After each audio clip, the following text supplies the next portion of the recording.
Hi, I'm Martin Webster for New Program, and we're now going to be working in the context of parental alienation. So, who am I? Like I just said, my name is Martin Webster. I'm a master trainer of neurolinguistic programming. I'm also a master trainer of hypnotherapy.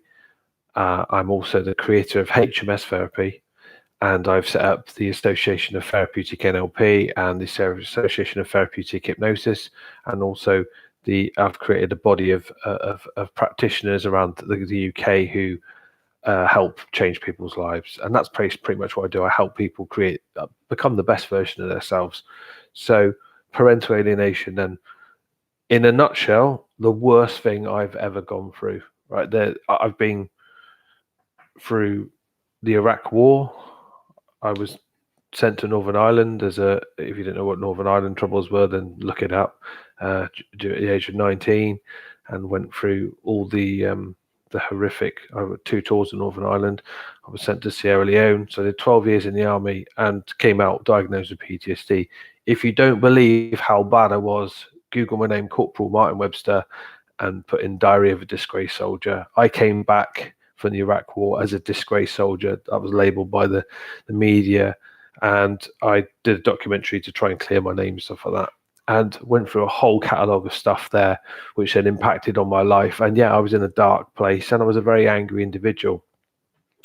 So I had to start doing a lot of personal development on myself, a lot of shadow work, going inside and looking at myself and looking at my reflection. If you've never done any form of personal development, if you've never done any form of sort of inner work, looking at yourself, and then this may be a bit challenging for you. But all I say to you is stick with it.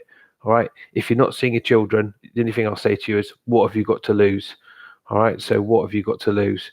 So stick with the program and see how it turns out for you. So how did it all start then? Basically, so I came out of the army, diagnosed with post-traumatic stress disorder, and ended up going through bankruptcy, divorce, living in my car, end up homeless. So I'm in a real bad place. So I'm trying to see my kids on every weekend and try and create as much stability as I could for them. That went on for about 5 years like that, and then I got so bad that I had to get help. So I went into doing therapy training. That was in 2009. And I started to become a practitioner of NLP, hypnotherapy, and started to change my life. The ex who I had the children with, she wasn't particularly aware of how much change I was doing. And one thing I'm going to do on this video is not vilify the ex whatsoever, right? Because it's just the way you've got to look at this at the moment. You probably can't see that, but it's just a situation you're going through. All right. So my ex was where she was, and I was excelling forward in the sense of my spiritual development and my sort of inner work and all the therapy I was going through and putting myself through. So I was starting to transform myself. So that can create a bit of animosity there. So if you split up with somebody and you suddenly get into a new relationship and that's going really well, that's already going to create tension, and that's going to cause a lot of animosity. The hardest thing about all of this is swallowing your ego, and all sides apart, the only important people involved in this, right? Obviously, it's yourself, but the children are priority, and because you've had children, you've got to put your personal needs to one side. I can say that now, but at the time, I couldn't say that at the time. Okay, so what ensued then? So I then started to do lots of personal development and got into a new relationship, a really healthy relationship for myself, and I really started to transform my life and really move forward with a loving partner, and that was fine for a while. But then there was problems with the children going to school and stuff like that, and the school then called me in because they had some issues, and I was then dragged in basically, and took the school side, which for one thing was the worst thing that I could have done, because by taking the school side, by not sitting on the fence and just keeping my mouth shut, I basically went into the school and told them loads of stuff, which then they repeated back to my ex, which was just like basically putting petrol onto the flames. And in no short while, I was given a text that I'll never see the kids again, and that's pretty much what started to happen. So the kids were then being programmed against me, and because they were between 9 and 11 years of age, the negative programming. It doesn't matter how many years I'd had great times with them, the negative programming started to impact on the children. Okay, so how did I overcome this? So what ensued first? So what ensued first was I just went inwards and I started to go into depression, and I wasn't really taking responsibility for this situation. There's a lot of videos out there on the law of attraction and stuff like that. And if you're first to hear the law of attraction, there's a lot of people saying, well, what, if you're trying to do positive, manifesting positive things into your life, why are you suddenly be given this situation that's so horrific of not seeing your children? And no word of a lie, this was the worst thing. I've never come close to suicide as what I had to with not seeing my children. It absolutely broke me. And my partner was pregnant at the time, so I had another child on the way, and I just felt completely consumed with all of it. It was the darkest period of my life, and all I wanted to do was see my children, and I wanted to go round there, and I had to be so restrained. And when you're working when I work with clients who are going through this, the first thing they want to do is to go round and see their children, and that's what you've got to refrain yourself from doing. You can't go round there. You can't just steam into their life, right? You've got to stay calm. So please continue my program. I'm going to be doing therapy sessions that I did myself after this. So to follow this program through, I'm going to do males first, and then I'm going to do females secondly. Okay, so there'll be one for males and one for females. Okay, so what ensued then? So I basically just went into depression. I was in a really bad place, and I tried as much therapy. I mean, I've been a master trainer of NLP and hypnotherapy for the last 10 years. It didn't matter. I could not get myself out of this hole. I had friends that helped me. One of the first things I did, I had to let go of the anger towards her, but there was still simmering anger, and there was more things that were going to sort of happen. Then I was like adamant I would not go to court, and everyone around me, loved ones, friends, will say, you've got to go to court. You've got to take her to court. My heart was screaming out, do not take her to court. Do not take her to court. Now, I could look back at reflection now and say, I wish I didn't take her to court. But then there was a lot of things that happened out of that court proceedings that put me through some stress, some horrible stresses. But when I look back at it, it's made me a person. And I think it's made my ex as well grow, in the sense that she can't, that there are laws within our society that we have to abide by. All right. So we've all come out of it, even the kids, I think, better human beings. And I know it's hard. If you're not seeing your children, that ain't going to mean shit to you right now. But you've got to bear with this program, all right? Because this is going to be the best program you ever do, all right? I went online, joined all the Facebook groups, Fathers for Justice, people not seeing their children, watched videos about narcissists, studied narcissism to it didn't help, right? All it did was, to be honest, was just put flame and made me feel more angry that so many other people were going through this. Okay, so I really had to find an inner peace and walk my talk, because everything that my heart was saying was just got to be peaceful. You've just got to stay centered. Now, this goes against everything what society. Remember, society makes money from you going to court. They make money. There's solicitors. They're going to make money from this. They're not bothered about your personal situation, right? You've got to stay focused. Use my programs at the end and to see how you get on. All right. So how I came up, so I did loads of therapy around my anger towards her. I then seen my children a couple of times at school, and they rejected me. They blanked me out. It's like I wasn't there. That hurt more than anything, right? That hurt so much inside that I thought, I don't want to see my children, so actually I started to isolate them further away, because I started to build up these walls myself of like, I can't deal with that rejection from my children.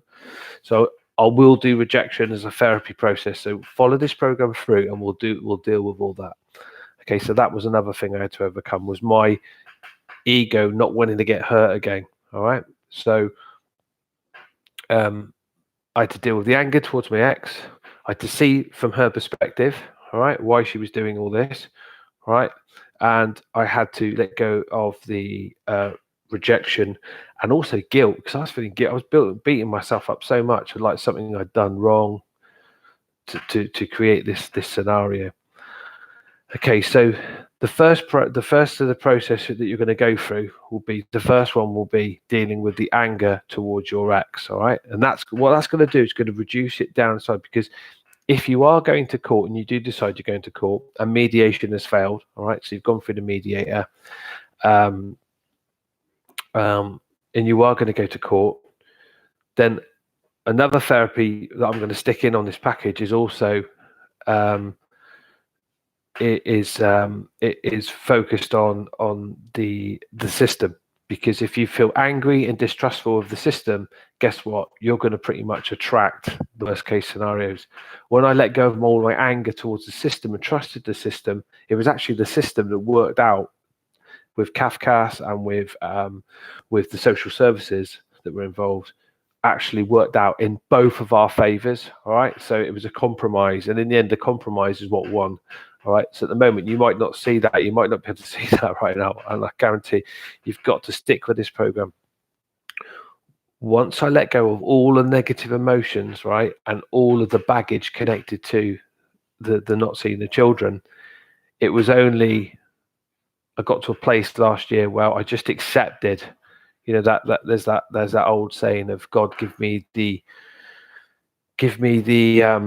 strength to over was it God give me the strength to give me the strength to overcome the situation that I'm in, and accept all the things that you cannot change. Accept all the things you cannot change, and change yourself within the things you can change, and give you the wisdom to know the difference. Okay, so it's something like that. That saying that got me through quite a dark period. And then with the law of attraction, it's recognizing the vibration. So once I actually went to court and just said, I'm not doing this anymore, I'm not going to court, and I quit on it. It was the whole metaphor of letting go of the rope. All right, letting go of the rope. Okay, you win. All right, you win. When the boys decide to see me, then they'll decide to. I stopped writing. Right, so I was writing every month, and I was sending presents, photographs, everything. Right, for the whole 3 years. Right, so it was like a prison sentence. Okay, so so what I did was I stopped sending letters, stopped contact. I still kept paying, so I still kept paying my CSA or whatever you want to call it, your child support, right? I still kept paying that, and what happened was it went for 3 months, and in that 3 month period of no contact, dropping all the court stuff, dropping all the, just letting go of the rope, basically, I then got a text through, and that text just said, "The boys want to see you." And that was my demand, but I want extra money each week. So I started paying extra money. And then there was a situation where my son wanted a dog, a puppy. So I helped get the puppy, and that became the meeting where I first get to see my son over 3 years, and he completely changed. He'd gone through puberty and everything, it massively changed. So that was at the beginning of this year, and I suppose I'm only now in a place to talk about it, and we've had the best summer ever. I've been seeing him every 2 weeks. I've not been putting too much pressure on it, and I've come out the other end. But that process, that 3 years where I wasn't seeing the kids, the 2 years we're doing loads and loads of personal development, letting go of a lot of anger, kept going through the court procedures, and actually accepting the court proceeding of where it was and my situation. The last year, what I started to do was started to go, right, okay, I'm not allowed to see my children, but I have a daughter. And every time I was out with my daughter, I just focused on the love that she was showing me, and the love of my partner who loved me, and all the love that was around me, and all of the good things around me, having a roof over my head, having fresh water, having food on the plate, right? And the attitude, the gratitude. And at a time when you're going through it, this is the hardest thing to practice. Every morning getting up and thank you for my life.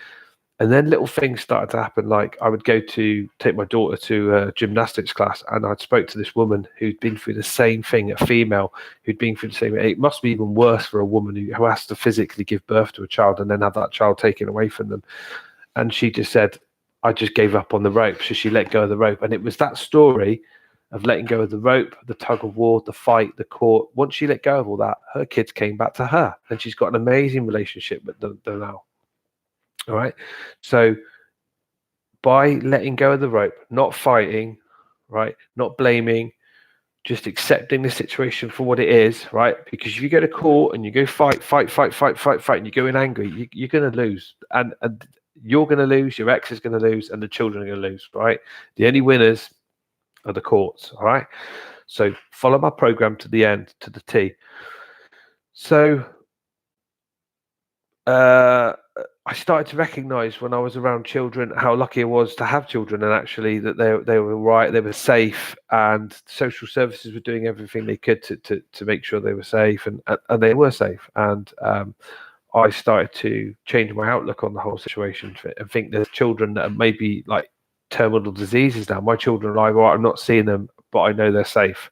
And I would just take every little, well, and then what happened was my son had an opportunity to go to France, and the school rang me up and they got me in. I started paying towards it, and I started to get to see one of my sons at school. Now he found it difficult, and I built up that relationship. There was a lot of rejection that was going on there as I was getting that first bit of contact.